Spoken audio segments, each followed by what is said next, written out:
Good morning. My name is Cody, and I would like to welcome everyone to the JetBlue Airways second quarter 2022 earnings conference call. As a reminder, today's call is being recorded. At this time, all participants are in a listen-only mode. I would now like to turn the call over to JetBlue's Director of Investor Relations, Joe Caiado. Please go ahead, sir. Thanks, Cody. Good morning, everyone, and thanks for joining us for our second quarter 2022 earnings call. This morning, we issued our earnings release and a presentation that we will reference during this call. All of those documents are available on our website at investor.jetblue.com and have been filed with the SEC. In New York to discuss our results are Robin Hayes, our Chief Executive Officer, Joanna Geraghty, our President and Chief Operating Officer, Ursula Hurley, our Chief Financial Officer. And also joining us for Q&A are Dave Clark, Head of Revenue and Planning, and Andres Barry, President of JetBlue Travel Products. This morning's call includes forward-looking statements about future events. All such forward-looking statements are subject to certain risks and uncertainties, and actual results may differ materially.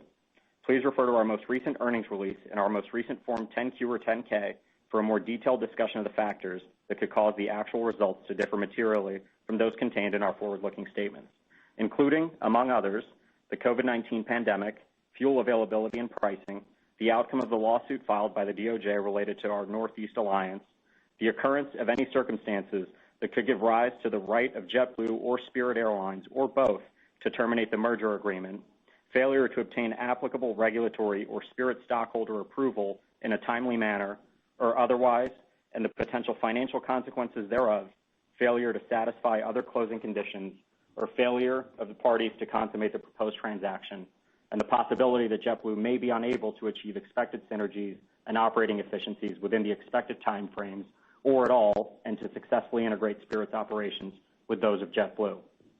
The statements made during this call are made only as of the date of this call, and we undertake no obligation to update the information. Investors should not place undue reliance on these forward-looking statements. Also, during the course of our call, we may discuss several non-GAAP financial measures.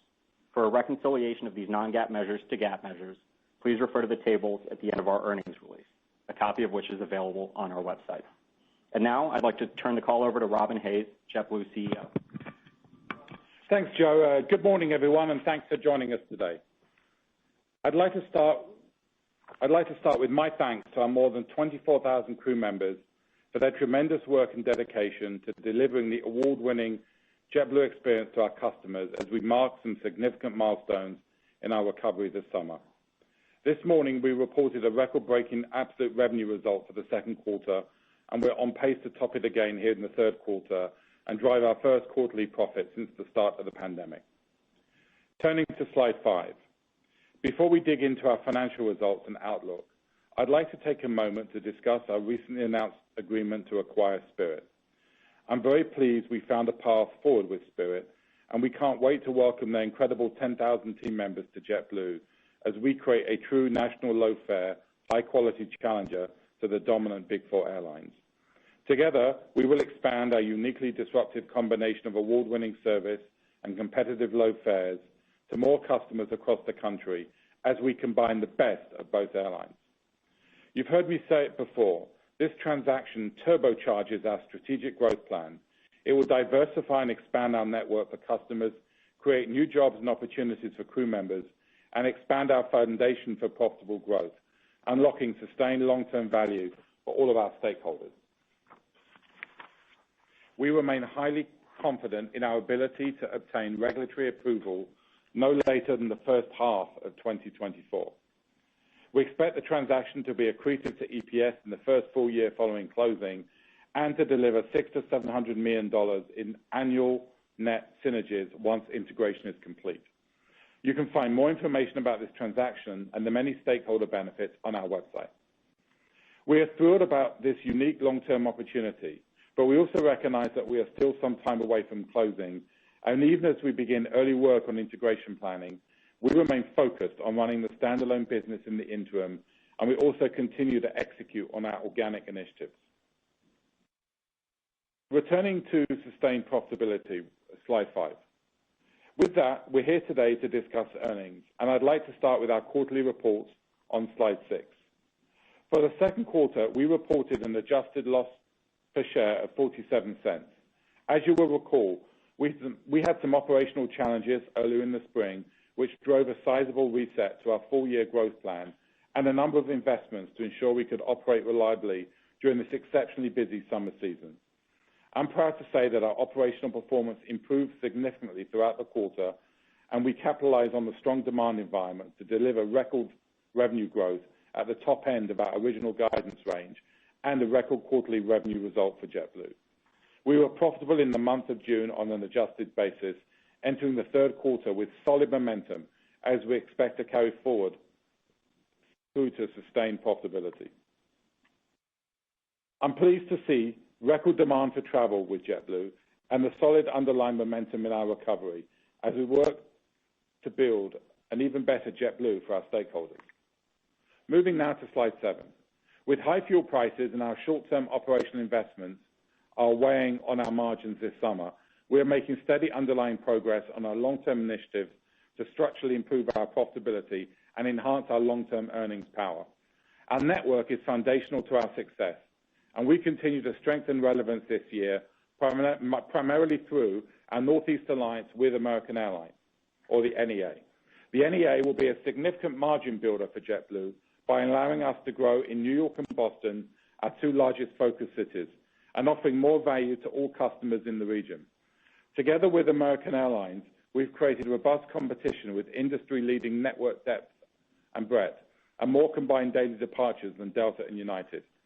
The NEA continues to scale nicely on its multi-year path to steady state as we build out connectivity, enhance loyalty benefits, and a seamless customer experience.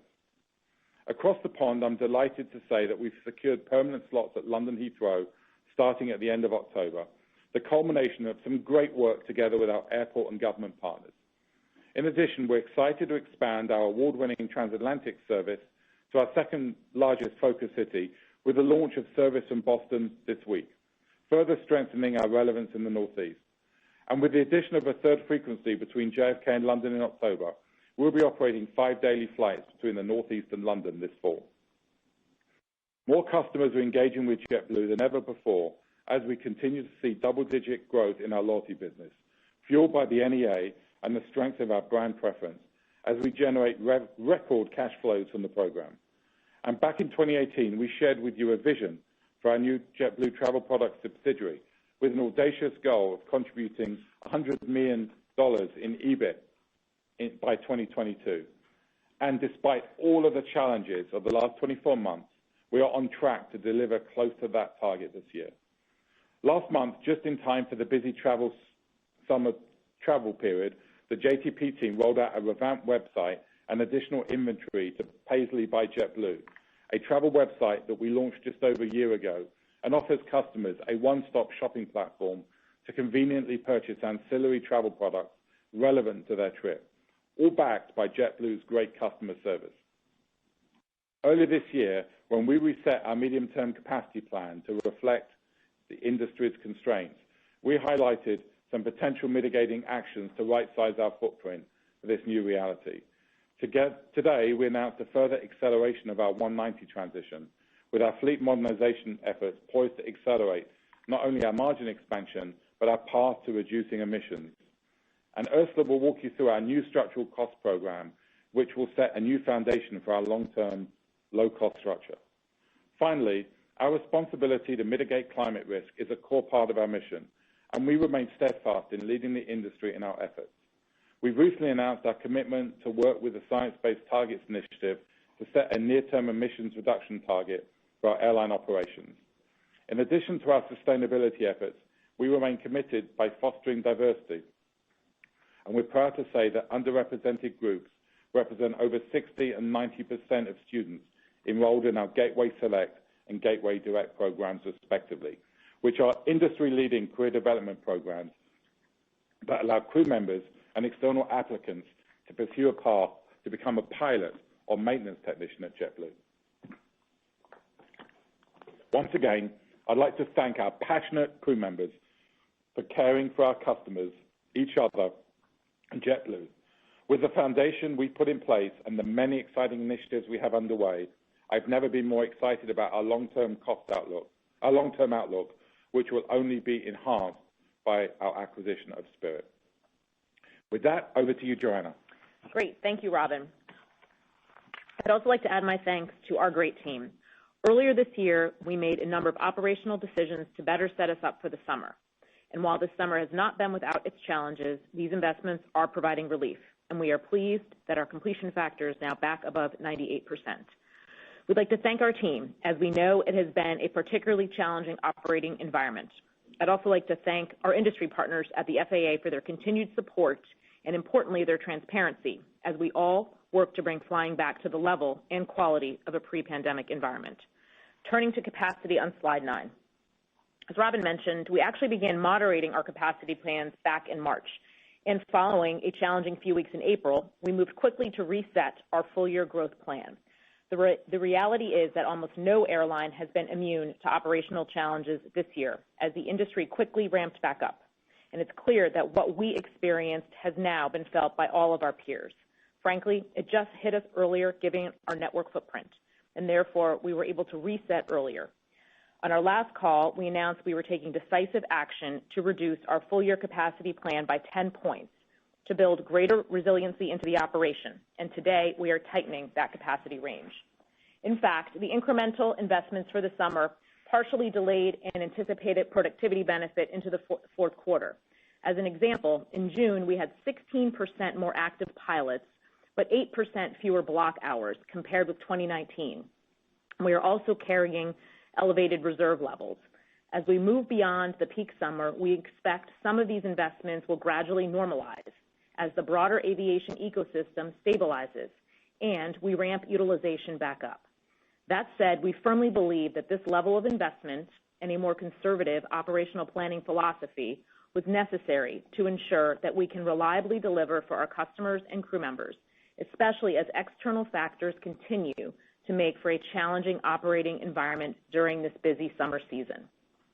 As noted, we closed May and June with a completion factor above 98%, compared to approximately 90% during the first 3 weeks of April. As a result, when we provided our Q2 investor update in late May, we were the only airline to guide up capacity on a better May completion factor, while others were enacting further schedule reductions. And in our congested geography, where more than 2/3 of our flights touch the Northeast, we had a higher completion factor than our peers in May and in June. With this said, we do continue to see challenges beyond what we can control, with continued difficult weather events on the East Coast and meaningful ATC constraints, as they too face some of the same staffing challenges as most other businesses. To address this and build in a degree of resilience, we will continue to plan appropriate levels of reserve crews in the context of a more fragile national aviation system, and one that is likely to remain so for the near to medium term. We continue to work collaboratively with the FAA to better understand their constraints, improve transparency, and ensure we are set up to deliver for the flying public. For the second quarter of 2022, our capacity increased 2.3% year over 3, with strong completion factor trends. For the third quarter, we expect capacity to be -3% to flat year over 3. We believe the sequential step down in capacity in Q3, consistent with the revised capacity plan we announced back in April, is the right move to set us up for success this quarter. And for the full year 2022, we are tightening our forecast for capacity to grow between 0 and 3% versus 2019. During the second quarter, we continued our international expansion, the start of service to our first Canadian Blue city, Vancouver, marking another milestone in JetBlue's history and making us the only airline to offer nonstop flights from JFK.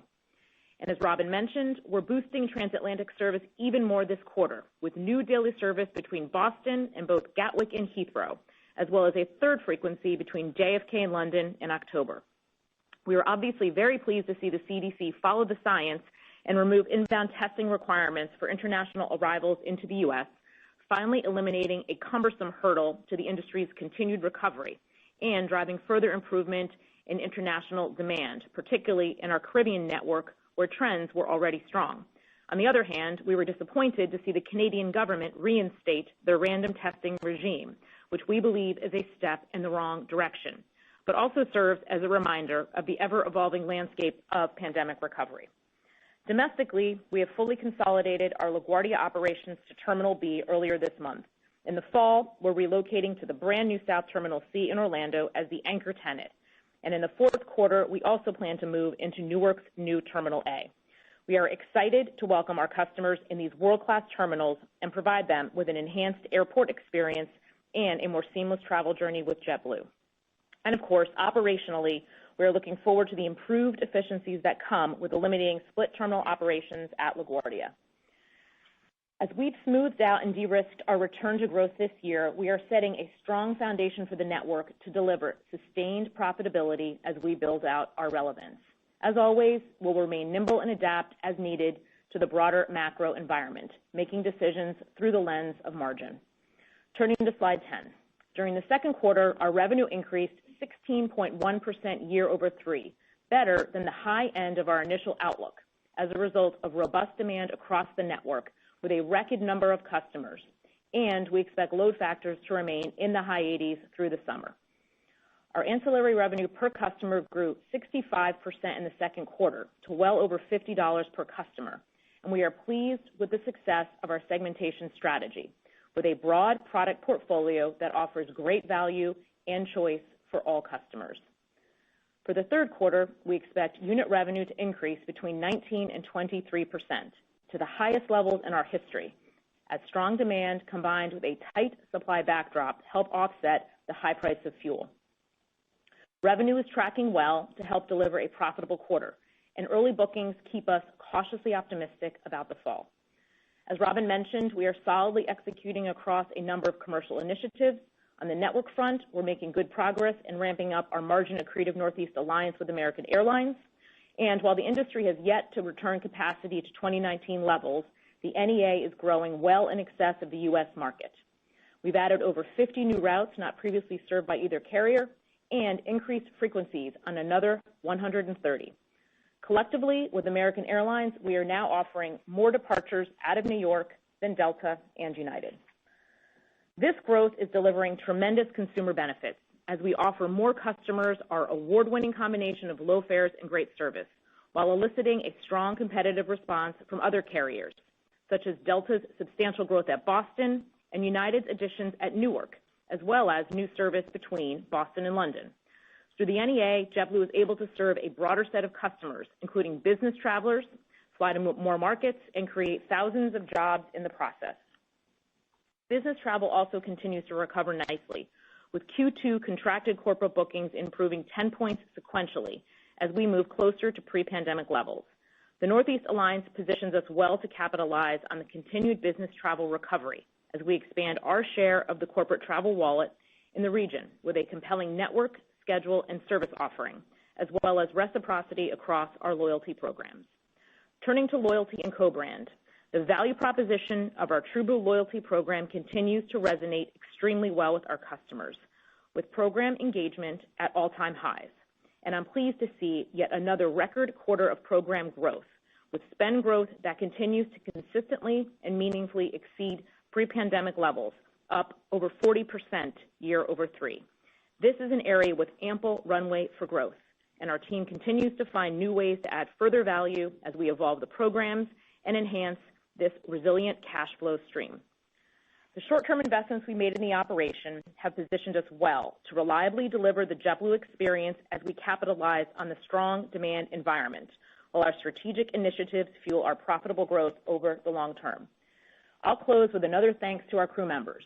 We know it's been a long summer, and we are very appreciative of how you've taken care of our customers and, importantly, one another. I'll turn the call over to you, Ursula. Thank you, Joanna.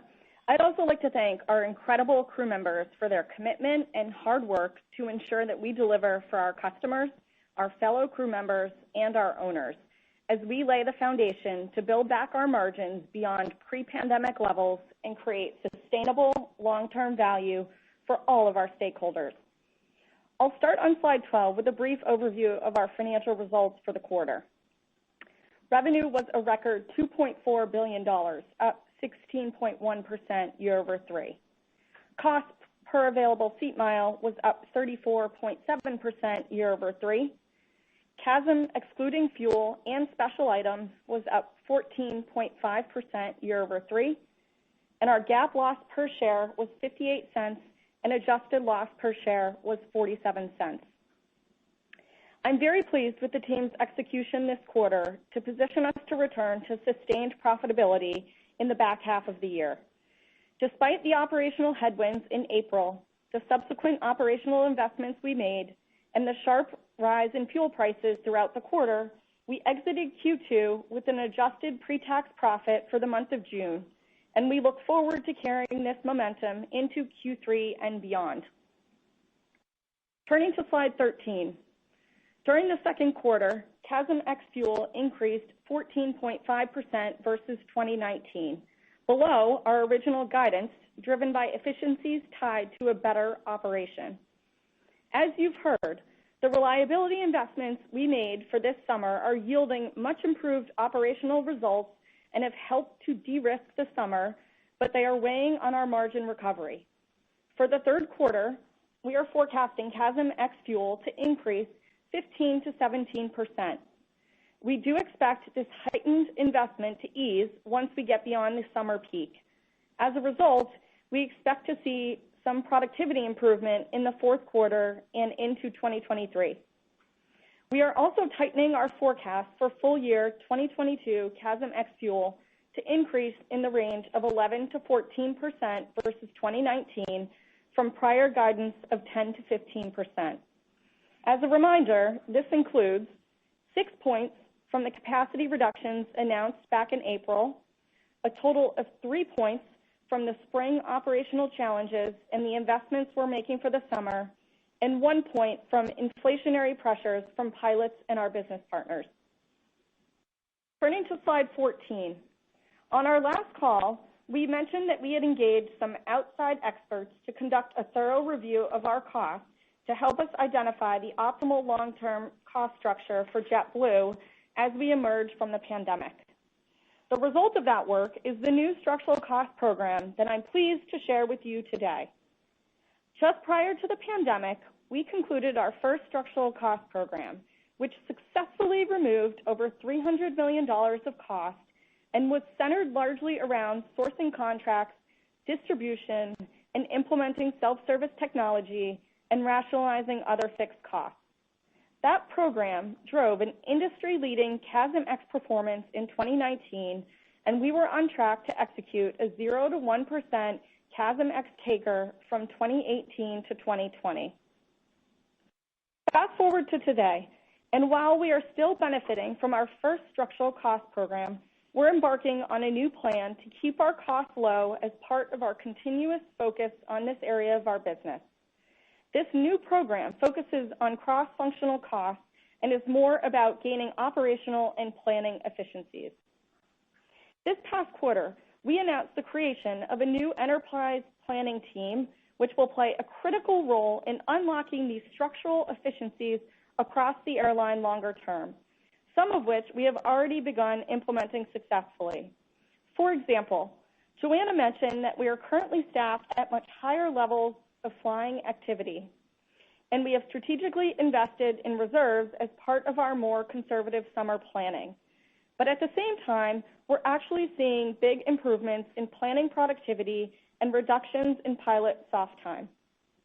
And these are exactly the types of underlying efficiencies that will carry forward and ramp beyond the summer while utilization also improves. We're also investing in automation across the business, especially in support of end-of-life maintenance planning, given that we are now in a position where we are retiring aircraft for the first time. Specifically, we are investing in software that optimizes when to swap or remove engines to maximize utilization before retirement, thereby reducing total system-wide cost of engine ownership. We expect this new structural cost program to deliver run rate cost savings of approximately $175 million by the end of 2024, with half of these savings expected by the end of 2023. This will help to mitigate any medium-term CASM headwinds and support our objective of a flat or better CASM ex trajectory over a multi-year period, fueling our margin expansion beyond pre-pandemic levels. You'll also recall that earlier this year, we exercised and accelerated 30 A220 options in in order to exit our E190 fleet by 2026. Today, we announced a further acceleration of our E190 retirement, pulling it forward by over a year to mid-2025 as we further optimize our fleet planning and maintenance spend. As part of this acceleration, we've already parked 3 E190 aircraft and plan to sit an additional 9 for a total of 12 E190 exits this year. We expect to save at least $75 million in maintenance expense through 2024 and will benefit from reallocating flying to much more CASM-efficient A220s, which have 30% lower direct operating costs and 35% better fuel efficiency. Our fleet modernization plans will not only improve our margins, but also accelerate our decarbonization journey.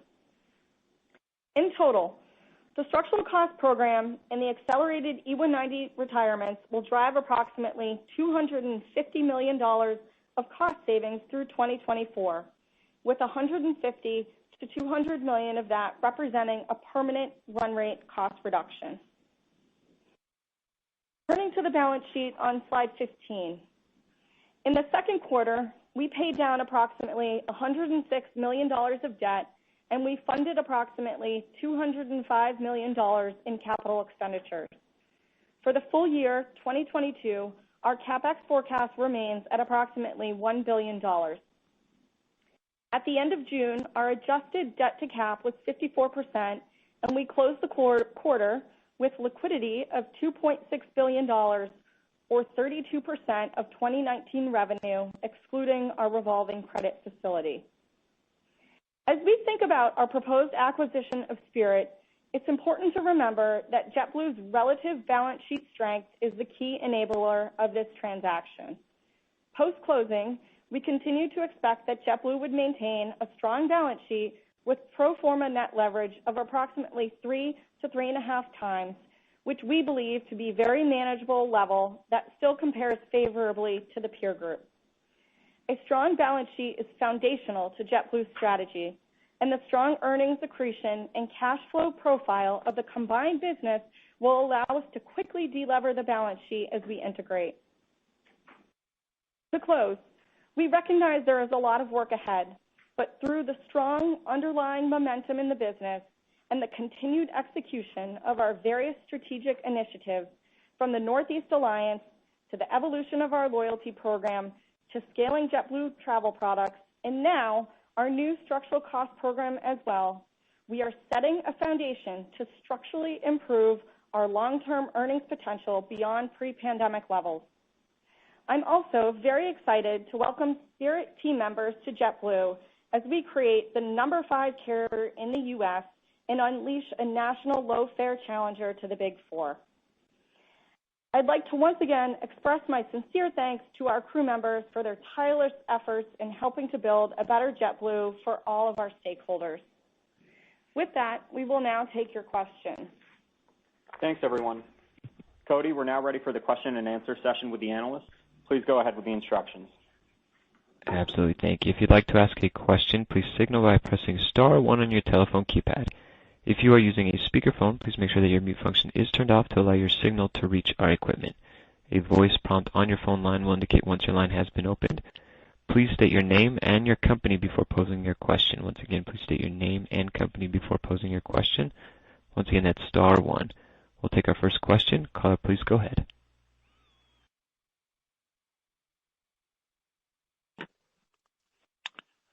This is Duane Pfennigwerth from Evercore ISI. Just on the timing of the debt raise to support the Spirit acquisition, how do you think about the timing of that? Are there sort of regulatory hurdles you want to clear before that happens? And if you could comment at all on estimated cost of capital on that debt raise. Good morning, Duane. So we currently have a 364-day bridge facility in place for $3.5 billion. We envision that staying in place until we receive regulatory approval. And then once we receive regulatory approval, we will then take out that bridge. We'll assess the various markets at that point in time and focus on all-in cost of funding, and we'll determine appropriately which assets and which markets to utilize in order to take out that bridge. The cost of debt in regards to the bridge at the moment is around 6%. Given the time frame in which the bridge stays in place, there are some step-up fees along the way, so that could slightly increase depending on the length of the regulatory approval. Obviously, the cost of debt when we take out the bridge facility, that could be the end of next year or early 2024, so the financing markets at that point in time could look very different than what they look like today, but you should envision us playing a keen focus on all-in cost of funding when we take it out. Thanks. And then just for my second, there was a competitor where an extension of basically credit balances impacted revenue trends, or their outlook for the third quarter. And in going through that, post that call, it looks like, JetBlue does have some policies of sort of, COVID credits that expire at the end of September. Can you comment on how many points of revenue growth or how many points of revenue are from credit balance breakage? Hi, Duane. This is Dave Clark. I can take that one.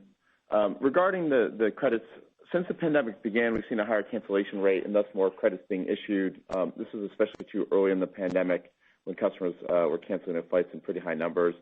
And we've been forecasting the usage rates of the credits and recognizing increased breakage revenue since Q3 of 2020. So this is 2 years into the process for us. It's a relatively smooth ramp for us with no large lumps sort of as we go up or down. The highest breakage revenue recognition was actually the past 3 quarters, from Q4 of 21 to Q2 of 22, and we're starting to normalize right now. And this is all sort of fairly low numbers, low single digits on the way up, and it will normalize at a higher rate than it was because customer cancellation behavior has changed with the removal of most change cancel fees. So on the way down, it's roughly a 1-point headwind, but all pretty smooth and low numbers for us. Thanks. And just to put a finer point at that, 1-point headwind would be like a 4Q relative to 3Q. Is that the right way to think about it, or next year versus this year? Correct. Think starting 4Q and throughout the first few quarters of 2023. Okay. Thank you. Thank you. We'll now move on to our next question. Caller, please go ahead. Good morning. It's Savi Syth from Raymond James.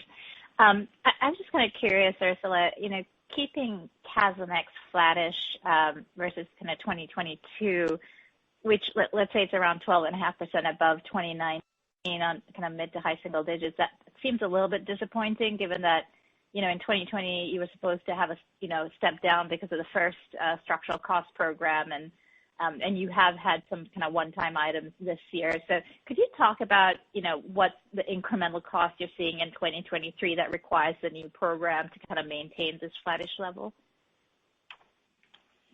Sure. Thanks for the question, Savi. So maybe just to walk forward. So the midpoint of our guide this year is 12.5%.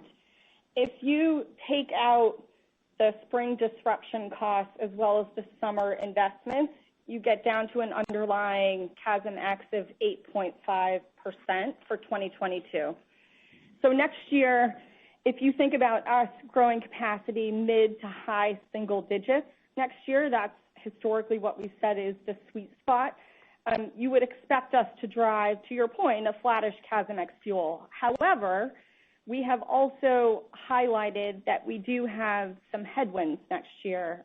One of those being we will have a small incremental impact due to the NEA, and this is really because we moved into new terminal space in LaGuardia this year as well as Newark.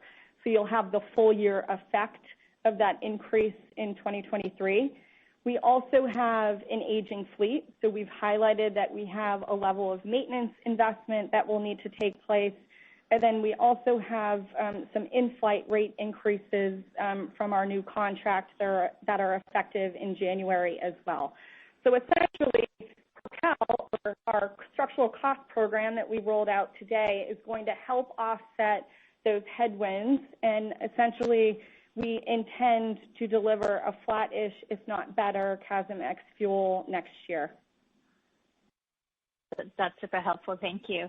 And can I just ask on the capacity to kind of start going back to that mid to high single-digit growth level, especially the step up from third quarter to fourth quarter? What are you kind of expecting on the resource side or expect on the operation side that's giving you confidence you can kind of meet that level? I know you mentioned that it sounds like the pilot soft times are coming down, but I'm just kind of curious, given the issues that the industry has been having on kind of restoring capacity, where the confidence comes from for the fourth quarter and beyond. Yes. Thanks, Savi. I'll take that. It's Joanna. So, we're confident with the investments that we've made into the summer that we're now in a position where we are ramped up to handle that level of capacity. We teased out some of the investments we made with pilots and additional reserves. We expect to continue some of those investments as we move forward just to ensure a level of operational reliability. Yes, there are some shorter-term summer investments that will peel off, but there's some, given the more fragile aviation ecosystem, that will stay, and we'll continue to invest there. And we feel that we're adequately staffed to handle that capacity adjustment. Obviously, the talent landscape is challenging, but the underlying infrastructure to support all of that, whether it's training, hiring, is fully ramped, and we feel good about that. Thank you. Thank you. We'll take our next question. Caller, please go ahead. Thanks. It's Scott Group from Wolfe Research. So I just want to clarify just one thing on that CASM point about flattish. Are you guys guiding flattish versus the up 12.5% this year, or versus what you tried to talk about, the more normalized underlying in a plus 8% for this year? Yes, Scott. So it's against the 12.5 midpoint of our 2022 guide. Okay, perfect. Okay, I just want to clarify. Can you guys share some color on the monthly sort of TRASM trajectory throughout second quarter and what you're assuming sort of as you look out, throughout third quarter? And maybe, Robin, I know you had some, I don't know, cautious or maybe uncertain comments around fall and what business travel could look like. And any updated thoughts or color there? Hey, maybe I'll take that and flip it to Dave to give you some additional color. So as we think about Q2 into Q3, we're seeing many of the same trends that were present in Q2 carry into Q3. Ultimately, broad strength across most of our geographies. Transcon actually outperformed most of the geographies. And then as we look at VFR and international, the removal of the inbound testing requirements provided some nice lift there. Domestic Mint is also significantly performing. If you look at load factors, we're back to 2019 levels, and then fares and yields for Q2 both above 2019 levels. So, we're pleased with what we're seeing. Obviously, cautiously optimistic about the fall and seeing these trends carry into the fall. Dave, if you want to add any color. Sure. Thanks, Joanna. This is Dave. As you mentioned, the trends continue. We've actually been remarkably steady throughout the quarter, ramped up really well during Q2, and then have just more or less plateaued and stayed relatively flat as we move through the third quarter, with the leisure bookings that we've taken so far into September and October remaining very strong and indicating that leisure travel should be resilient through the fall. And then in terms of corporate continues to progress. We progressed about 10 points in the recovery during the second quarter. We've seen that continue here for the first month of the third. We expect to see another step up in the fall, driven by continued return to work after Labor Day. And there's certainly high traveler willingness to be on the road. We see that in the surveys and with all of our discussions with corporate customers. So we think the recovery will continue as we head through the fall. Okay. Thank you guys for the time. Thank you. We'll now take our next question. Oh, hey, good morning. It's Jamie Baker at JP Morgan. Robin, we didn't speak last week, so I did want to offer my congratulations on getting the deal announced. A question on the regulatory process. You know, a second data request has already been made. You disclosed that. What happens from here? I mean, in the case of Alaska Virgin, you know, they pushed back their closing date to give them more time to work with Justice, which, you know, essentially disclosed the fact that they were talking. Do you envision providing color in this regard? Are you even permitted to do so? Would a third data request be disclosed, for example? I'm just trying to think through how to monitor from the outside. No, thanks, Jamie, and appreciate the comments and the thoughts about getting the Spirit transaction closed. We're extremely pleased with that. I think we have laid out on the regulatory front right through this process. I think we've laid out a sense that we expected this to take a fair amount of time. Obviously, we're not in control of the timeline, although we are active participants in the process. And we're going to continue to engage with both DOJ and DOT as well as we work through the process. Jeremy, I don't know at this point what we'll exactly say and when. I do obviously understand people want to know where we are in the process, but equally, I think it's a process that is going to take some time, and we want to be respectful of the regulators' view and rights to review this transaction. Okay, that's fair. Thanks, Robin. And second, how do you think a U.S. recession plays out for JetBlue? As a public company, you've only experienced a single downturn, so not a huge history to call on, but that's exactly why I'm interested in asking the question. Thanks. Thanks, Jamie. I'm going to ask Joanna to pick that. Hey, Jamie. How are you? Hey. You mentioned our history. So if you take a look at how we performed during the 2008-2009 cycle, we actually performed better in 2009 versus 2008. Obviously a lot has changed. Hopefully, we don't see a recession, but if we do, we've taken, a hard look at our business model and its resilience during what we believe, could happen. And, we've changed quite a bit since then, I think, for the good in terms of building additional resilience in. We've continued to evolve our customer segmentation strategy. As you know, premium leisure tends to be more resilient during economic downturns. We now have our Mint product, which we did not have back in the 2008-2009 crisis. We also carry a higher mix of VFR traffic, which also tends to be resilient. And we saw this, as you know, even in the face of the pandemic when there were barriers to travel, and this customer segment continue to fly to see their friends and family. And then as you think about segments potentially choosing to go down sort of the segmentation ladder, the introduction of our price-sensitive product, Blue Basic, is also, I think, bodes well for us. And then finally, ancillary revenue. This has only grown over the last decade, and this tends to be much stickier during a recession. So, we do think there are inherent advantages in our business model, but we also recognize that recessions bring about a lot of change, and not just on the demand side, but also it could include lower input costs as well. That said, as you think about the levers that we have to pull, capacity, we've demonstrated, I think all airlines have demonstrated their ability to pull capacity in a challenging environment, and so we could slow our growth rate and obviously right size to the demand environment.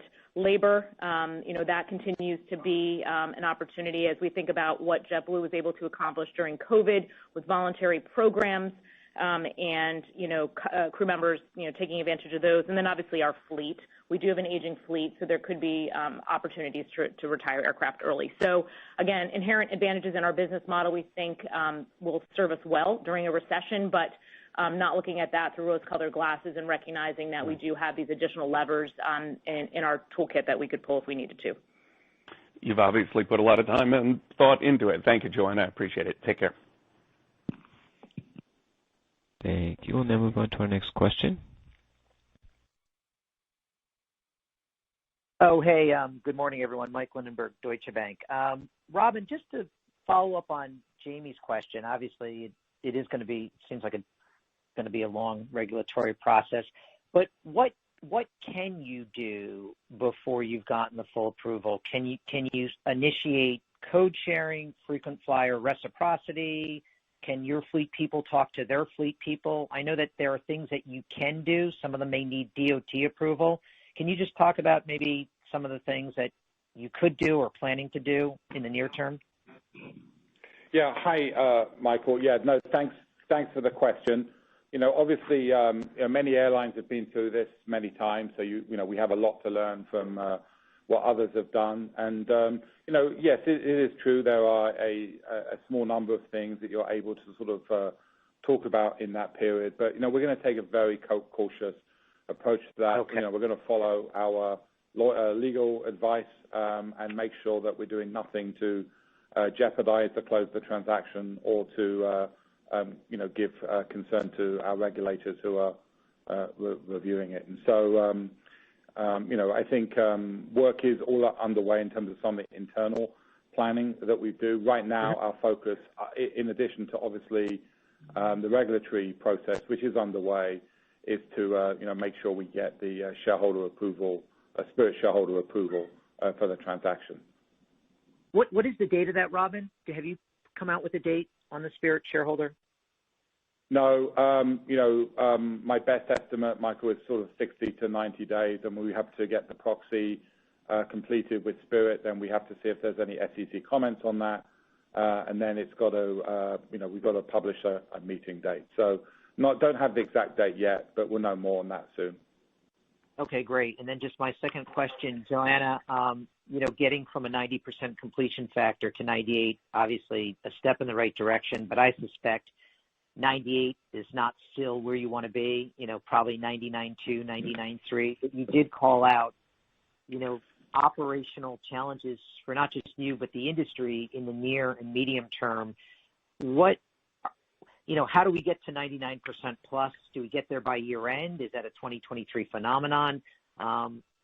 Every point of completion factor is probably, the old saw was worth a point of margin, and I'm not sure if that's still applicable to you or not, but it does seem like there's some upside there, but it may take some time. If you can comment on that, thank you. Thanks for the answer. Sure. Obviously weather and then continued ATC disruptions are what will stand in the way of improving completion factor. I will say we're nearing historical levels, and so I think we're really pleased with where we are now. The teams have done a really nice job, but at the end of the day, weather and ATC challenges continue to be sort of the impediment to getting it up above 98%. Yeah, okay. Michael, let me just add to that. If we take July, and Joanna mentioned this, but if we were to take our completion factor in July 2022 and compare it with 2019, it is extremely close. I think it's like 0.2% away. So I think the biggest driver of completion factor during the summer period is just the amount of ATC programs that get put in place. Primarily, those are weather connected. So, on a good day here, we'll have a completion factor, I hope, of as close to 100% as we can. But because of the geography in the Northeast and just the number of ATC programs that we see on a day when you've sort of a 3 to 4 hour ground delay program is pushed into New York, you're going to see the industry with a completion factor, somewhere probably between 90 to 95%. And so when you average those, you kind of get to that sort of 98, 99% summer completion factor, which I think means that we're basically completing almost every flight other than those that are directly impacted by an ATC program or weather. Okay. Great for the details. Thanks, everyone. Thank you. We'll now move on to our next question. Oh, hey. Good morning, Dan McKenzie from Seaport here. Couple things. It's great to see the messaging that reiterates the prior objective of achieving the same or better margins versus pre-pandemic levels. The growth and cost commentary is helpful. On the balance sheet side, it looks like the plan is for lower leverage on a standalone, and/or a merger scenario.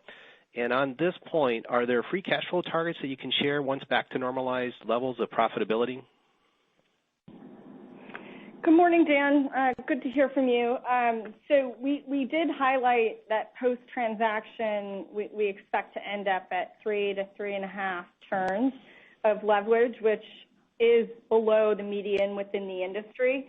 Obviously, the joint combined company, we intend to generate meaningful cash flow right out of the gate, and so the focus will be on delevering the balance sheet to get it back to an even more acceptable level to JetBlue based on our historical performance and the way in which we manage the balance sheet. So we do believe that could be a fairly quick delevering exercise once the two combined companies come together.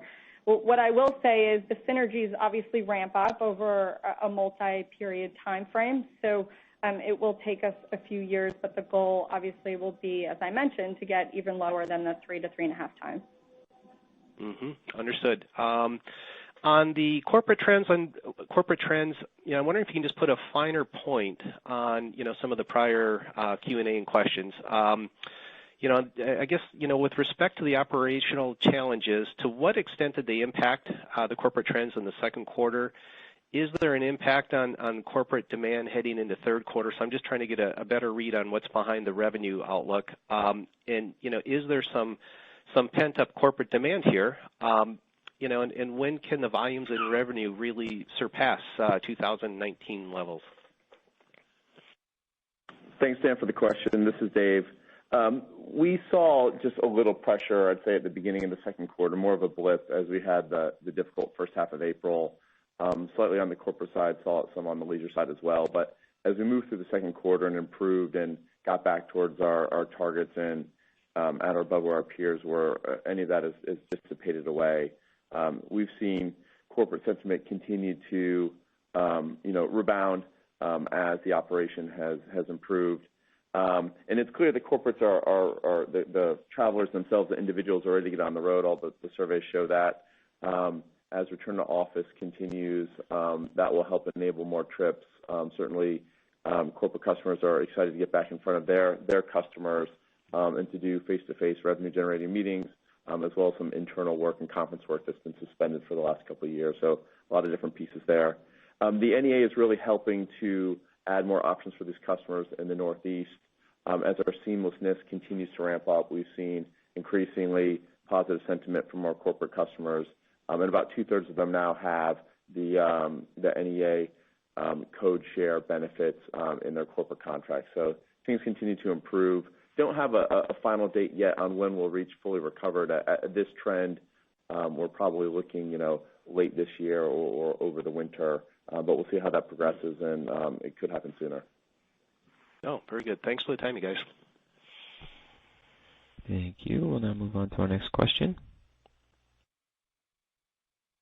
Good morning. Thanks for taking my question. This is Chris Stathoulopoulos, Susquehanna Financial Group. So, Ursula or Robin, I just want to dig into this, the buckets here you've outlined on slide 14. The range of these numbers here, are these independent of the high single-digit ASM guide you've put out? Meaning, if we are in a recessionary scenario and that high single-digit is perhaps a 4 to 5, can you still hit these targets? And then, B, how much of this, because the maintenance piece was in tech ops, if I remember, was a big focus in the last plan. So how much of this is sort of, identified during the pandemic versus a natural evolution of the plan that you envisioned as you were exiting 2019? Thanks for the question, Chris. So first and foremost, half of the program that we've laid out is tied to enterprise planning. So when I think of network and crew planning, we're essentially redesigning our processes to improve operability, which should result in improved cost performance. And the way in which our network has evolved given COVID, it's the pertinent time to actually ensure that we're iterating past performance and identifying, quite frankly, the optimal intersection between network operability and quality of life for our crew. So the ranges take into consideration the capacity growth. In regards to end-of-life maintenance optimization, the structural cost program 1.0 that we delivered on, that was really focused in tech ops on airframe and engine contracts. This program is putting technology in place to optimize, quite frankly, end-of-life retirements for aircraft and engines. This program also is focused for maintenance on operational improvements. So given how the network has evolved, having the right tools, parts, and processes in place to deliver from an operability perspective. And so from a maintenance perspective, these initiatives are very different than the first structural cost program. So all in all, to summarize that, we feel confident in delivering the $150 to $200 million in structural cost savings by the end of 2024, and the ranges do take into account, a small capacity range. Okay, and the flattish, my follow-up CASM-ex guide through 2024, that is, I'm guessing, on a sustained high single-digit ASM base. Does that just remind us if that includes any labor deals? And on that high single-digit ASM base, if you could, any color you could break out in terms of how you're thinking about gauge, stage length, or new markets, or building out depths of schedules. Just want to understand the build-up into that ASM guide. Thank you. So we're technically not providing, 2023 and 2024 capacity guidance. However, historically, we've provided those guardrails around mid to high single digits being the sweet spot for JetBlue in delivering superior margins. So that's how I would think about the next few years. Actually, forget the second part of it. Oh, labor. Yeah, not going to comment on labor at this point in time. We are in discussions with our pilots, but not going to comment on that today. Over to you, Dave. Any color on stage and gauge over the coming years? Sure. I think we'll see, roughly what we're seeing today. Obviously, with the retirement of the E190s and bringing in the A220s, there's a bit of a gauge increase that's well known as part of that. But in general, we'll see the same sort of trends that we've had for the last couple of years. Thank you. Thank you. We'll now take our next question. Oh, hi, team. It's Helene Becker from Cowen. Thank you for the time. So just on the question of moving later, I guess, did you say later this winter, fall, into new Terminal A at Newark and then new operations or new terminal at Orlando?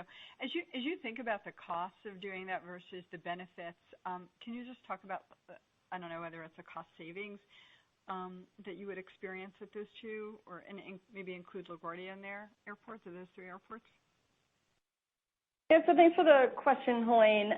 Obviously, moving into new terminals will have an impact on the cost structure. However, we're growing in high value geographies. So we expect the margin production to heavily offset the infrastructure investments that are taking place. Dave, it is an enhanced customer experience for our customers, and so there are benefits there. Dave, anything else to add? Sure. Thanks, Ursula. And hi, Helene. This is Dave. In addition to the superior customer experience, there's some efficiencies as well. Think in LaGuardia Terminal B, we're reducing from 2 terminals that we were operating in before down to 1. That creates efficiencies. We're also co-locating with American, which provides efficiencies in terms of customer connections within the Northeast Alliance. So feel really good about that one. Newark's also been a real challenge in the old terminal. There wasn't enough space, security room, hold room space. We were pushing departures across multiple terminals as well. So there's a lot of efficiency in just getting the customer experience to an acceptable level and then to a very good level that we're excited about there. So certainly some benefits that come with simplifying operations into 1 terminal across various cities. Thanks for that. And then just for a follow-up question on, as you think about, Ursula, since you mentioned geographies and operating in high-value geographies, is there a way for you over maybe the next year or 3 to move some of that capacity to other geographies that maybe are less impacted by air traffic control? Hey, Helane, this is Joanna. I'll take it, and then Robin, I'm sure, wants to chime in. So as you look about the Spirit transaction, that's in part what it is about, is the ability to grow more quickly and diversify our network outside of the Northeast. If you look at the divestitures that we put out there, it's really keeping the Northeast growth kind of in line with where it is today and growing outside of that geography. I think the piece I will point out is, New York has historically been a great sort of margin building engine for JetBlue. And it's not fully recovered yet. And so as you think about potential upside, even in the Northeast geographies, New York is one of those places where, whether it's moving to the new terminal in Newark or LaGuardia, these are long-term investments. By the way, Newark, they're tearing it down, so there's not an option there. But these are, investments we think are more than appropriate given, where New York has historically been and where we think it's going to return to over the medium term. Thank you very much. Thank you. Thank you, and we'll take our final question. Please go ahead. Oh, yeah, it's James Hollins from BNP Paribas. Just my first question, just on staffing levels, it looks like they've probably ticked just above 20,000. Just wondering if that's kind of the right number through the rest of 22, and maybe where you'd expect to be in 2023 as you look to grow what sounds like mid to high single digit. Thank you. Yeah, I think the staffing numbers are around 24,000. They'll stay, I'd say, roughly in line. I mean, at this point, we're really hiring for just that sort of mid single digit growth. And so, part of what you saw from kind of 2020, 21 through today was really ramping up. We also obviously have had some elevated levels of attrition, so we'll continue to hire there, but it's largely backfilling and then just, small incremental growth associated with our capacity growth. Thank you. And then I expect I know the answer to this, but does your Atlantic strategy change at all with the Spirit deal being landed, and also with in mind of the ramp up in Heathrow costs?